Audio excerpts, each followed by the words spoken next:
ఎప్పుడైనా గమనించారా ఫ్రెండ్స్? మనం ఫోన్‌లో ఏదైనా టైప్ చేస్తున్నప్పుడు ముందుగానే మాటలు సజెస్ట్ అవుతాయి.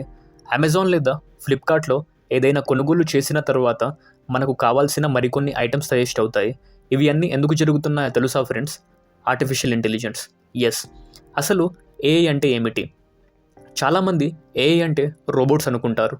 కానీ అసలు విషయం ఏమిటంటే ఏఐ అంటే కేవలం రోబోట్స్ మాత్రమే కాదు.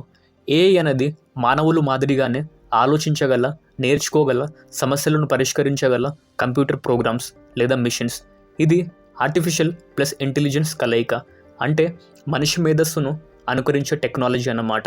ఉదాహరణకు మనం గూగుల్‌లో ఏదైనా వెతికినప్పుడు వెంటనే మనకు సంబంధించిన మరికొన్ని రిజల్ట్స్ కనిపించడం ఏఐ వల్లనే సాధ్యమవుతుంది. అసలు ఏఐ ఎలా పనిచేస్తుంది? మనిషి మానసిక శక్తితో నేర్చుకోవడం ఎలా ఉంటుందో అలానే ఏఐ కూడా డేటా ద్వారా నేర్చుకుంటుంది.